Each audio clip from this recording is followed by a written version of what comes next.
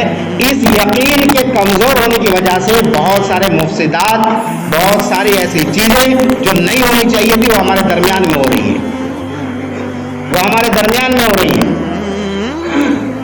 معمولی خواہشوں کے اوپر، معمولی اپنے نفع کے اوپر جو اسے نفع نظر آ رہا ہے، آدمی دین چھوڑ رہا ہے، مرتد ہو رہا ہے۔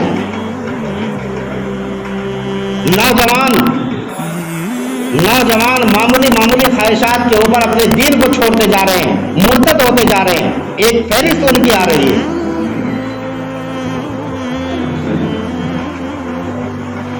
کیونکہ ہم نے اللہ کی ذات سے جو عقیدہ رکھنا چاہیے تھا اسے کمزور کیا، اور کمزور اس وجہ سے کیا کہ ہم نے اللہ کی ذات کے اوپر جو یقینی علم ہونا چاہیے تھا وہ علم حاصل نہیں کیا۔ قرآن سے دوری رہی، علماء سے دوری رہی، مسجدوں سے دوری رہی،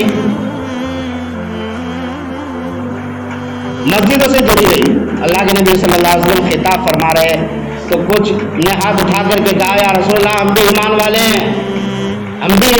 ہیں، اللہ نے فوراً قرآن پاک کی آیت اتاری ہوئے کہا کہ ایمان یہ نہیں ہوتا ہے کہ زبان سے کہہ دیا جائے، ایمان تو وہ ہوتا ہے جو دل اور دماغ میں کھپ جائے، رچ جائے، بس جائے۔ اس لیے قرآن نے کہا صبغۃ اللہ ومن احسن من اللہ صبغہ، اللہ سے بہترین رنگ کسی اور کا ہو سکتا ہے؟ اللہ سے بہترین رنگ کسی اور کا ہو سکتا ہے؟ اس سے بہتر رنگ کسی اور کا نہیں۔ اس رنگ کو اپنے اوپر چڑھا لو، اس رنگ کو اپنے اوپر چڑھا لو۔ جب عقیدہ کمزور ہوا ہمارا تو دنیا کے جو اسباب ہیں ان اسبابوں پر دماغ ہمارا چلا گیا۔ معمولی نقصان اگر ہو جاتا ہے تو اللہ کی ذات سے یقین ہٹ کر کے دوسرے لوگوں پر چلا جاتا ہے کہ فلاں نے نقصان کر دیا، فلاں نے مجھے پریشان کر دیا، فلاں نے مجھے مصیبت میں ڈال دیا، اور اس کے باقاعدہ راستے تلاش کیے جاتے ہیں کہ جب تک تعویذ نہ باندھا جائے، جب تک ہم اس کا علاج نہ کرا لیں، جب تک یہ مصیبت ٹلے گی نہیں۔ کیا کبھی اپنی ذات کے اوپر غور کیا کہ اللہ کو کتنا ناراض کیا ہم نے؟ جو اللہ یہ کہتا ہو کہ اگر میرے سے لاپرواہ ہو جاؤ گے تو میں بیزار ہو جاؤں گا، تم سے چھوڑ دوں گا، تمہاری لگام کو چھوڑ دوں گا، تمہاری رسیوں کو چھوڑ دوں گا، جہاں چاہے منہ مارنا، لیکن تمہاری مصیبتیں، تمہاری پریشانیاں کبھی حل نہیں ہوں گی، کبھی حل نہیں ہوں گی۔ جاؤ، قرآن کہہ رہا ہے اس بات کو۔ تو پھر تو پریشانی آئیں گی۔ جو ذلیل نہیں کرنا چاہتا وہ بھی ذلیل کرے گا۔ جو ہمارے پڑوسی آج تک ہمارے میت رہے، ہمارے بن کے رہے، باپ داداؤں سے وہ ہمارے پڑوس میں رہے، آج وہ بھی ہمارے بارے میں زبان غلط بولتے ہیں۔ ان کا یقین بھی ہمارے اوپر سے اٹھ رہا ہے کیونکہ ہم نے اپنے یقین کو اللہ کی ذات سے ہٹا دیا۔ جو دلوں میں دوسروں کی محبت پیدا کرنے والا ہے، جو دوسروں کے دلوں کو ہمارے لیے نرم کرنے والا ہے، جو تمام جہانوں کے دل اپنی دونوں انگلیوں کے بیچ میں رکھتا ہے، جدھر چاہے گھما دیتا ہے۔ جب اس سے ہم اپنے کو کمزور کر لیا، اپنے رشتوں کو اس سے کمزور کر لیا، ہم اس کے مجرم بن گئے، اس کی عدالت کے مجرم بن گئے، اس کے حکموں کے مجرم بن گئے اور اس کے توڑنے والے بن گئے، تو پھر اللہ نے کہا جاؤ، اب چھوڑ دیا تمہیں، روئے زمین پر جہاں عزت تلاش کرنا چاہو کر لو، جہاں بھی عزت چاہو تلاش کرنا کر لو، دیکھتا ہوں تمہیں عزت کون دیتا ہے۔ جبکہ عزت وہ ہے جسے میں نے اپنے حبیب محمد رسول اللہ صلی اللہ علیہ وسلم کی زبانی تمہارے کانوں تک پہنچایا، اور وہ ہے قُلْ إِن كُنتُمْ تُحِبُّونَ اللَّهَ فَاتَّبِعُونِي۔ اللہ تم سے جب محبت کرے گا جب میری بات مانو گے۔ اللہ کے نبی نے فرمایا میری بات مان لو، میری بات مان لو، اللہ تم سے محبت کرے گا، تم سے پیار کرے گا۔ انشکر لی والی والدین، میرا شکر ادا کرو، اپنے والدین کا شکر ادا کرو۔ فاذکرونی اذکرکم، میرا ذکر تو کرو، میں تمہارا ذکر کروں گا۔ آج ہمیں کوئی دغا دے دے، کوئی فریب دے دے، کوئی مکاریاں کر دے، وہ ہماری اولاد ہی کیوں نہ ہو، آپ کتنے وفادار اس کے ساتھ رہیں گے، کتنی وفاداری کے ثبوت دیں گے اس کے ساتھ؟ دل و دماغ میں یہی بات آ جائے کہ اولاد نافرمان ہے، اولاد نافرمان ہے، فلاں نافرمان ہے، میری قدر نہیں کرتا، میری بات کو نہیں مانتا ہے۔ جب ہمارے دل و دماغ میں یہ بات ہے تو اللہ کی ذات سے کیا توقع لگا سکتے ہیں کہ ہم اس کی نافرمانیاں کر کے اس سے عزت حاصل کریں، اس سے اپنی مرادوں کو، امیدوں کو برا لانے کی دعائیں کریں؟ یہ محاسبہ نفس ہے، اس محاسبے کو ٹٹولیں۔ نوجوان پیڑیاں بھی یہاں بیٹھی ہوئی ہیں، نوجوان بھی یہاں بیٹھے ہوئے ہیں، جن کے اندر حوصلے ہیں کچھ کرنے کے، جن کے اندر ہمتیں ہیں کچھ کرنے کی، جن کے اندر جماعت سے نماز پڑھنے کی استطاعت ہے، ہمت ہے، حوصلے ہیں، اس کے باوجود بھی جماعتیں چھٹ رہی ہیں، مسجدیں خالی ہیں، مسجدوں کے صفیں خالی ہیں، اور یقین ہم نے ایسے لوگوں، ایسی چیزوں پر جما دیا ہے جو خود باطل ہے، جو خود باطل ہے۔ قرآن پاک نے کیا بہترین مثال دی، جن باطلوں سے ہم اپنی امیدوں کو برا لاتے، کیا بہترین مثال دی، اس سے زیادہ کچھ اور مثال ہے ہی نہیں، ہے ہی نہیں۔ لن يخلقوا ذبابا، قرآن نے کہا جن سے تم مانگ رہے ہو وہ ایک مکھی بھی پیدا نہیں کر سکتے، جن سے امیدیں لگا رہے ہو وہ ایک مکھی بھی پیدا نہیں کر سکتے۔ والا بھی تماؤلا، چاہے پوری دنیا کے وہ معبودان باطل اکٹھے ہو جائے۔ وَإِن يَسْلُبْهُمُ الذُّبَابُ شَيْئًا لَّا يَسْتَنقِذُوهُ مِنْهُ،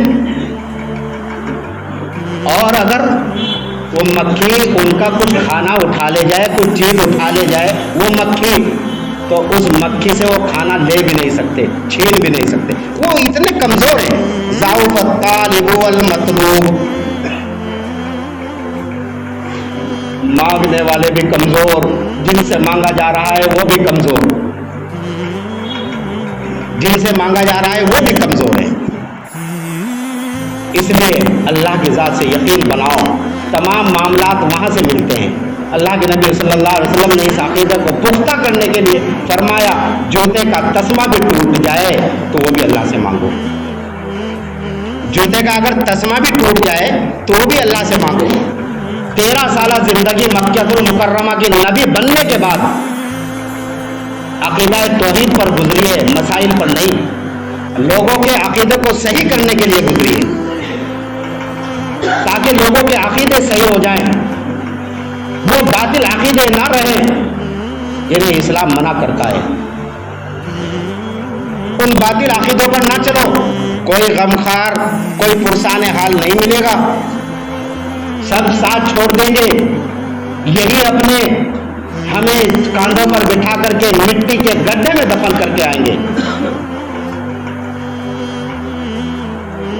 اسی خالق و مالک سے واسطہ پڑھنا ہے جو ہمیں پال رہا ہے، جو ہمیں پال رہا ہے، جس نے اس نظام کو ہمارے لیے بنایا ہے۔ تمام تر نظام جو بنایا ہوا ہے دنیا میں وہ ہمارے لیے تو بنا ہوا ہے۔ سورج نکل رہا ہے ہمارے لیے، چاند نکل رہا ہے ہمارے لیے، ستارے نکل رہے ہیں ہمارے لیے، بارشیں برس رہی ہیں ہمارے لیے، رات آ رہی ہے ہمارے لیے، دن آ رہا ہے ہمارے لیے، ماں باپ دیے ہمارے لیے، چیزیں غلے اگائے ہمارے لیے، پھل فروٹ اگائے ہمارے لیے، کسی اور کے لیے اگائے ہیں کیا؟ جو ایک گلاس پانی بھی کوئی نہ دے سکتا ہو، اس سے عقیدے وابستہ کرنا